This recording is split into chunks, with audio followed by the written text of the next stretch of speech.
All right. Hi, everyone. Happy EmacsConf. I am so excited to be here. It's surreal to be part of the conference itself in addition to being a viewer. EmacsConf is like Christmas to me, and I am so excited when it comes around every year. Today, my talk is on a programming methodology that I've created, discovered, stumbled upon. I call it Bookclub Tapas. Before we get into that, let me introduce myself. My name is Maddie Sullivan, and my pronouns are she, her. I go by the handle Elephant Ergonomics, which is shortened down to Elephant Ergo in the IRC. You can reach out to me after the talk for questions, comments, or just to say hello by reaching out to hello@elephantergonomics.com.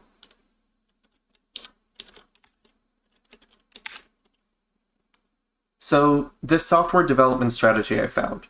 It's inspired by literate programming and agile. So what exactly is Bookclub Tapas? Bookclub Tapas is a conversation that you have with yourself. It's a log and a ledger of your intentions, hopes, dreams, and what you've learned over the course of development.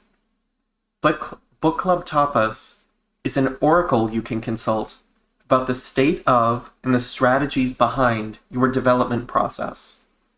Bookclub Tapas is also a peer programming partner that helps you decide how to best put forward your efforts and how to best pull together what you're working on. Bookclub Tapas will also help you to understand how to tailor scope to your needs and how to have the best parts of your program shine through clearly.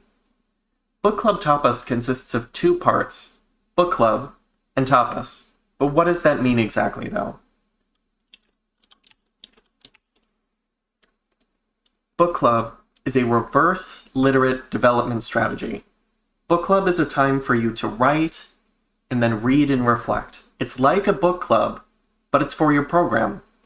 Instead of inserting narration into your code to narrativize what you're accomplishing, you are instead inserting snippets of code into your narrative to make it come alive.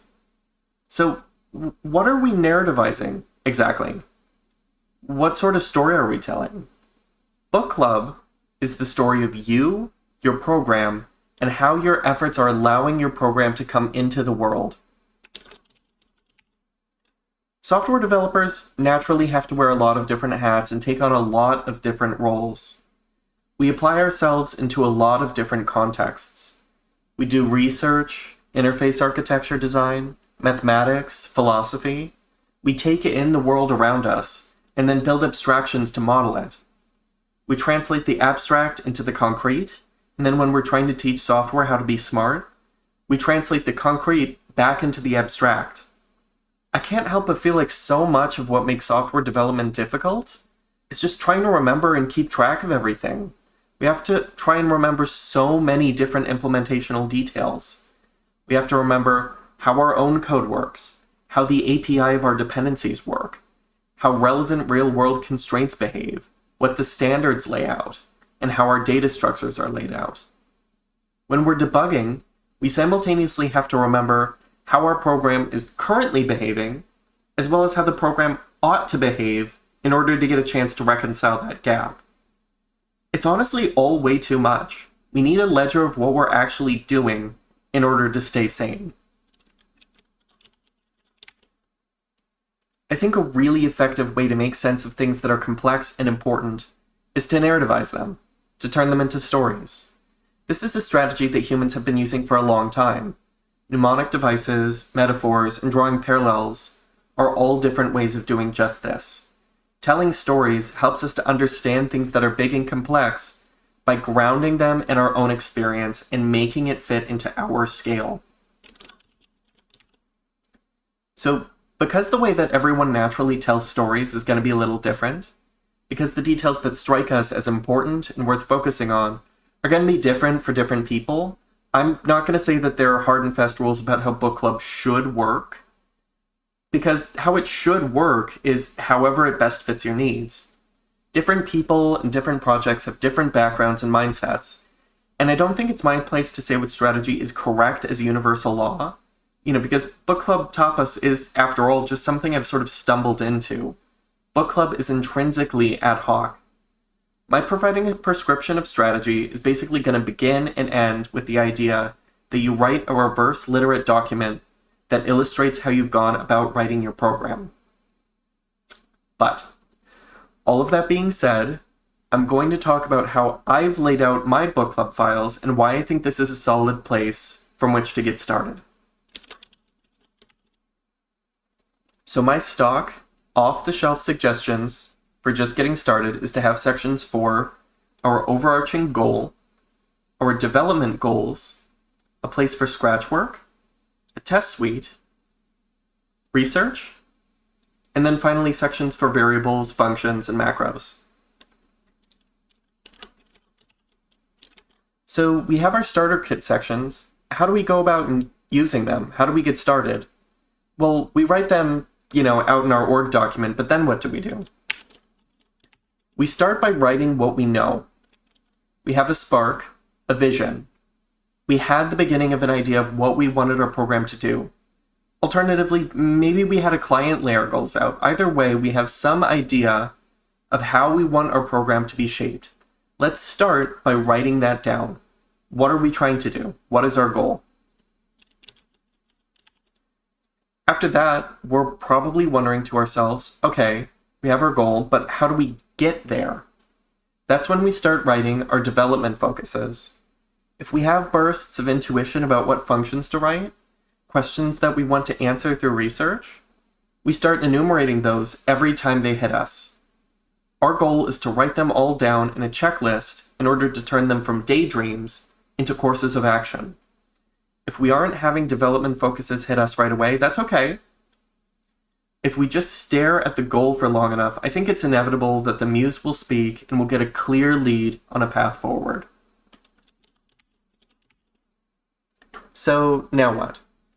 Now that we have our development focuses, we want to go ahead and create the rest of the headings for ourselves so we can act upon them. We go ahead and write the rest of the file structure ad hoc in a way that will serve our needs for now.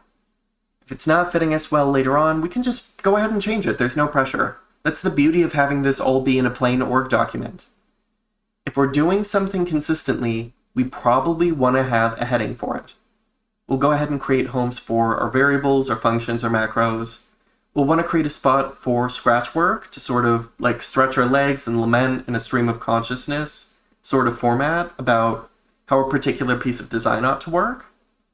Basically, anytime we wear a different hat or we take on a different role as a developer, it's worth considering creating a category for it. The best way for us to figure out what headings to fill in and how to fill them in is to just go ahead and act upon our development goals. If we have a question we want to answer, we'll want to create a research heading so we can go ahead and have a spot for our scratch work, for reasoning things out. If we want to write the first draft of a function we want, we'll want to create a heading for functions, and then a subheading for that function in particular.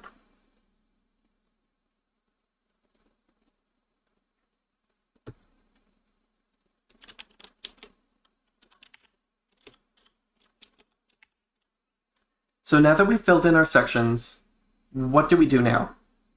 Our idea for a program has been turned into a story, but what does that actually get us?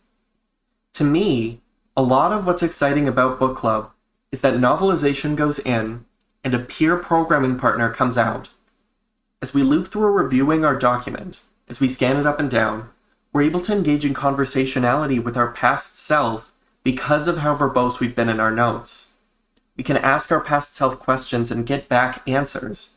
We've turned our past self into a peer programming partner. If we're wondering what to do next, we can check our development focuses. If we're wondering how something works, we can read documentation embedded in our function drafts. Or we can read the outcomes of tests that we've performed in our research. We can ask ourselves questions and get answers. Some of what's most exciting about peer programming to me is having fresh perspective and alternate context. We have a fresh set of eyes on the program that aren't our own. And with that set of eyes, comes someone else to share the burden of trying to remember everything. With Book Club, instead of having a peer programmer that exists in physical space, we have one that's to get all sci-fi for a moment, reaching forward towards us from backward in time. We're asynchronously working with our past selves as an equal role collaborative partner in development. We have their perspective, their fresh memories of the code as it was written, and their focus on what was worth worrying about at a different point in time. We can ask them questions and get answers. We can ask them questions like, well, what do I do now? How does this data structure work? What types does this third-party library take? By asking these questions, I can even stay fresh on development progress that I last touched months ago. It's really easy to duplicate work, forget how things work, lose track of priorities. Book Club helps keep us focused. It keeps us accountable. It even keeps us company. One of the most immediately useful things about Book Club, in my opinion, is that we immediately have a list of actionable items. Every time I have a little pain point, I go ahead and write it down, and I write down all of the things that would be nice to have done someday. So, you might be wondering, and it's fair to wonder this, isn't this effectively just the GitHub issue model? We're listing out bug requests, issue requests, feature requests. It's not exactly a new idea, and it's pretty intuitive. I think the important consideration here is that having really formalized apparatus for entering in our thoughts can be an unnecessary source of friction. Bug listings don't tend to be a great fit for daydreaming or verbose considerations of philosophy. Bug listings tend to be reserved for catastrophes. I feel like a lot of the tooling that we currently use really struggles with creating ergonomics that make taking frictionless notes difficult. We have systems where all the disparate parts of what we're working on feel really far away from each other. We're pushed away from engaging in conversations with ourselves as a result of how disparate all of our tooling feels, how the process of working with it is incongruent. My hope is that we can instead engage with a process that makes it really trivial to write impulsive journaling about what we're doing. So much of design is ultimately just daydreaming. Good ideas tend to strike us hard in a momentary flash of inspiration, and then they fade just as quickly. Anyone who's had an idea all at once in the middle of the night knows that they're going to have to choose between either committing to writing it down or accept that by morning they'll have lost it. If we're not writing what strikes us as important at the same moment that it's happening, we're going to lose it. It's not realistic to expect ourselves to hold onto our ideas forever with the same precision as when we were first inspired. Okay. I'm going to call you out real quick.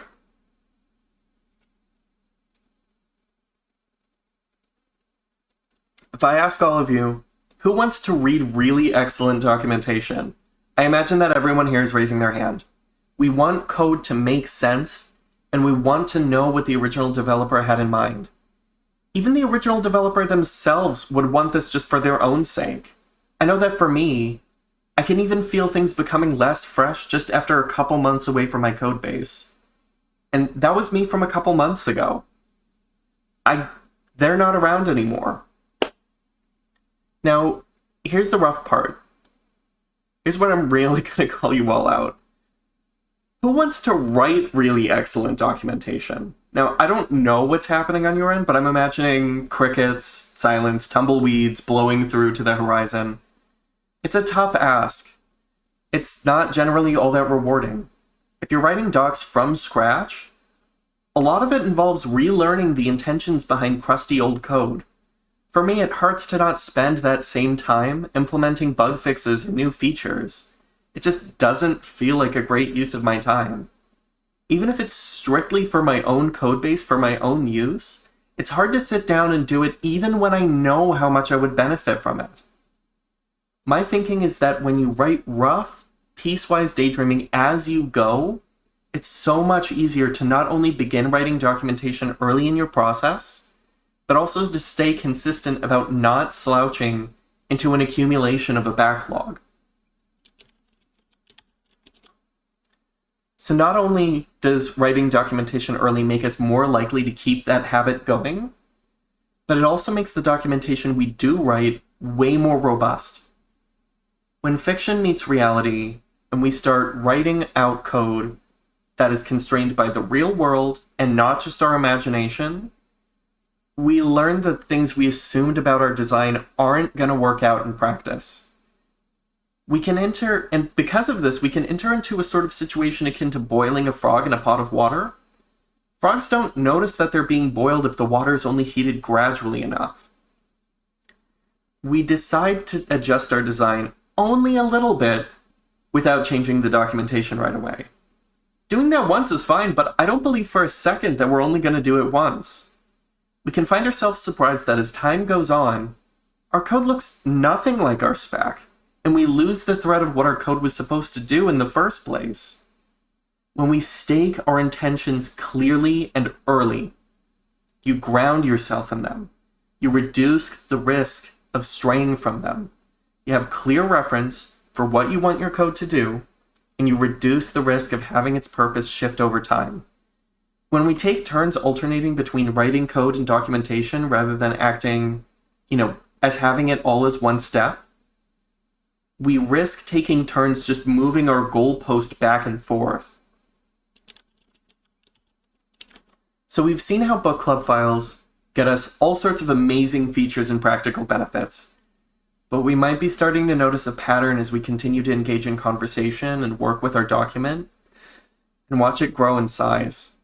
We originally created our book club file with the hope to reduce what we would need to keep track of and to reduce our level of overwhelm.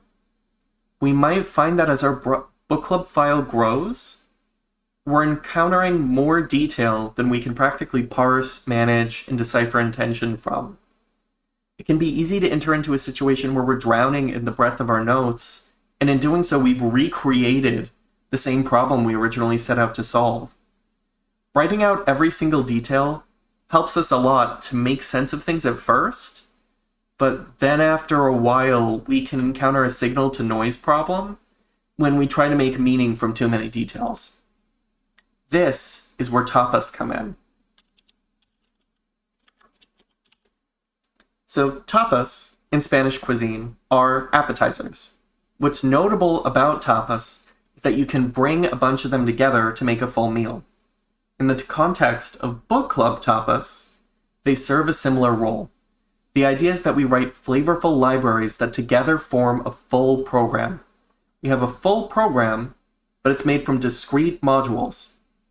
The idea behind tapas is that instead of creating one perfect, solves everything code base, we want to create a whole bunch of separate libraries that themselves nail a specific subdomain. And once these libraries are all brought together, they form the whole that we're seeking. Once our book club file becomes big enough such that we feel like our scope can be split into multiple libraries, that's when we want to take the opportunity to split our program up into parts, into tapas. So, maybe one of the best ways to understand what makes a good tapa is to first examine what does not make a good tapa. The single most important thing to understand about tapas is that they themselves are substantial. There's a lot of back and forth on the idea of microlibraries, their merits, their dangers, and when and where they kind of work best. I think the distinction that I would like to draw is that I think that tapas belong in the larger end of scale and complexity for microlibraries, rather than the smaller end. I think particularly small helpers, like NPMs is odd, are a good example of something I think does not constitute a good tapa. Meanwhile, I think Python's request library is a really good example of a tapa. I believe requests only does HTTP connections, but I feel like that's not so simple and straightforward that you can just go ahead and implement it on your own real quick. A real danger of creating helper libraries that are too small is that we don't remove abstraction nearly as much as we postpone it. If our libraries are small, but the glue code that binds them is large, we haven't done anything to reduce complexity or employ abstraction in a meaningful way. If all of the complexity exists in our glue code, we've simply replaced our functions with libraries of the same size and purpose. Our codebase is still monolithic instead of having meaningfully divided scope. I think that a good tapa ought to feel like augmentations or extensions to the standard library. Maybe something kind of akin to Scheme's Surfy system. I think that the goal of good tapas is not to solve a particular problem, but instead to solve a particular class of problem. The goal of a well-written tapa is to solve needing to do hard work in general, rather than solving what can only really be an individual need of an individual program. I feel like tapas are most helpful when we instead seek to solve a larger, overarching problem that intersects with the problem space of our codebase. When we have a handful of tapas that are roughly the same size and scale, the glue code that marries them is also roughly the same size and scale. As a heuristic, I try to aim for any function being approximately 3 calls in length, and then any tapa being between 6 and 12 function calls. Between 6 and 12 functions in length. The number of tapas themselves can be as many or as few as you need, but then your tapas can split into their own separate tapas as needed. My hope is that the collection of our tapas, especially as we create dependency chains among them, is that each next tapa is a trivial case of the one prerequisite to it. Every tapa is a meaningful, human-readable abstraction that enables us to feel confident about our tooling without drowning in detail. The whole stack can be understood by humans, but we only have to focus on any one piece of it at a time, rather than focusing on the entire stack all at once. We can practically achieve a huge final product, but each individual step in working towards that goal is still at a human scale. One thing I want to make sure to point out explicitly real quick is that having access to a hygienic macro system, like the ones that we have in Lisps, makes for an amazing experience for creating tapas. The types of abstractions that we can do by modifying syntax at compile time makes for incredibly intuitive and ergonomic tooling.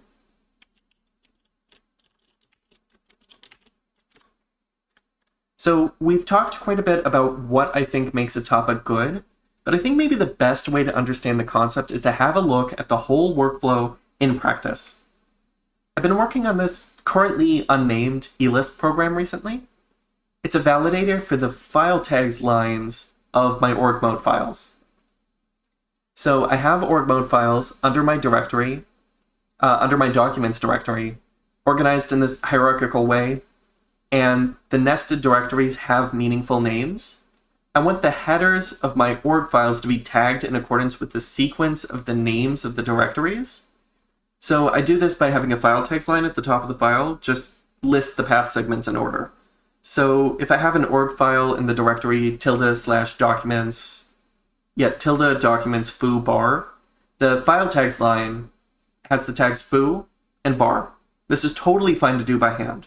But I want a program that recursively searches through my directories to validate that the tags are correct, because it's easy to drop something.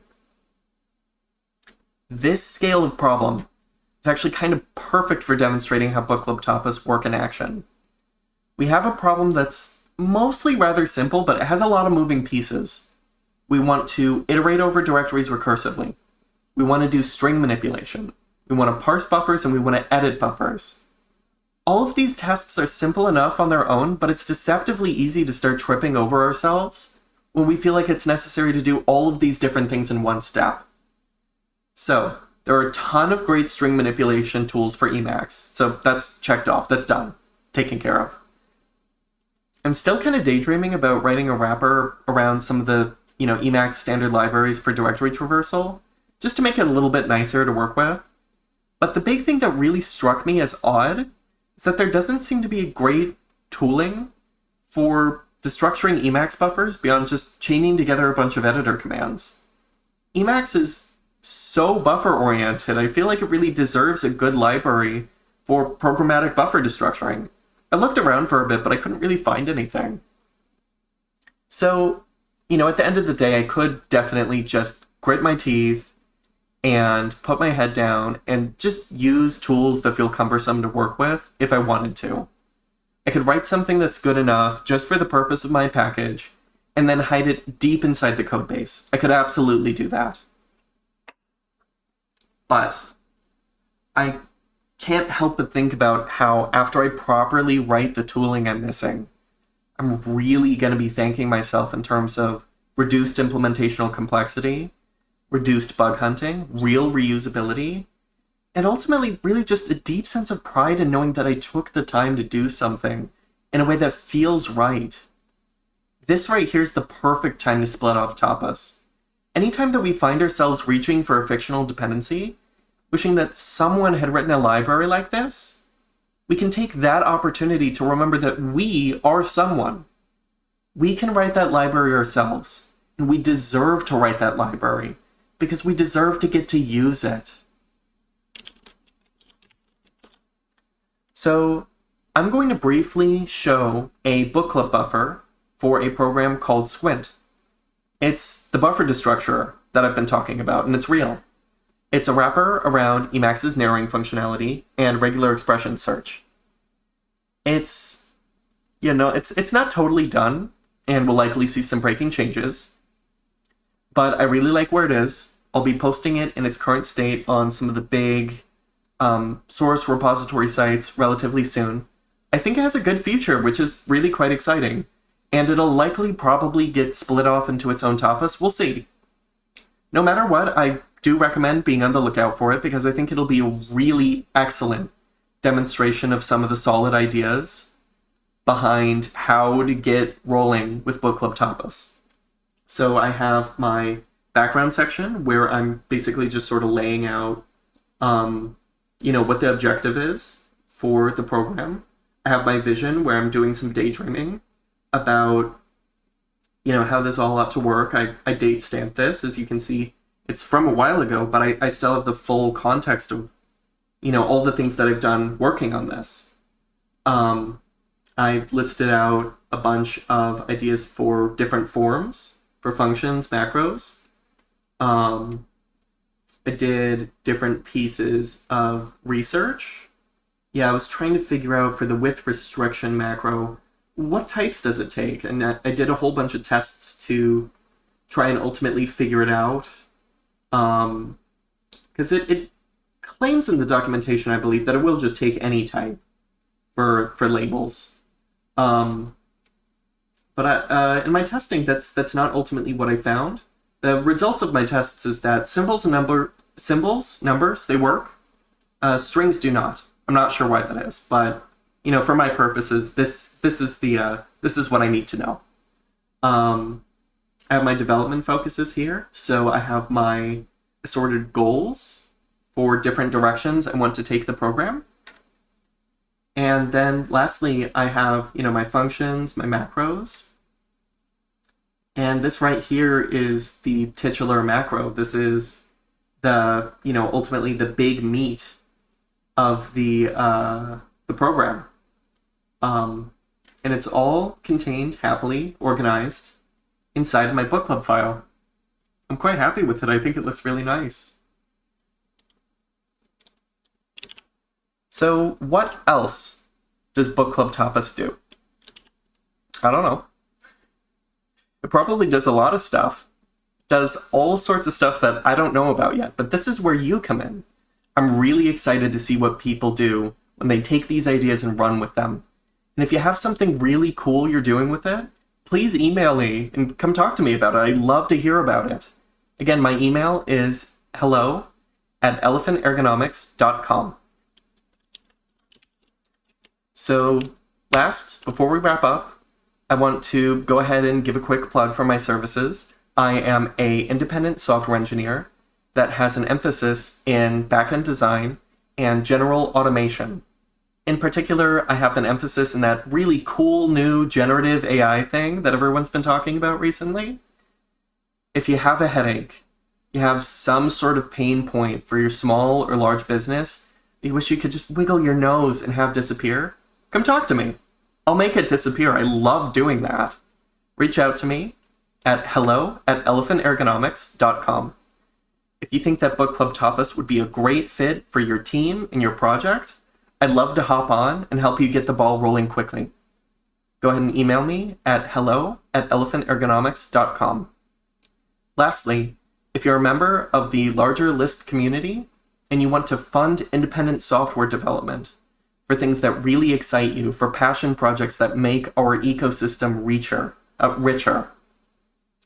love to look into accepting independent funding so I can commit more hours toward making that happen.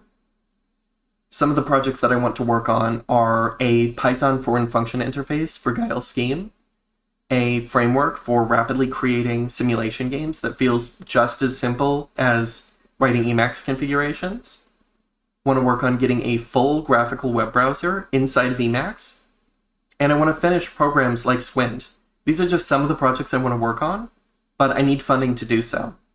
If you want to see these things happen, send me an email at hello@elephantergonomics.com with both your intention to pledge a monthly contribution, as well as clarification, a sort of vote on which project you would like to see me prioritize. I would love to have folks reach out for any of these reasons. I would just love to talk to you.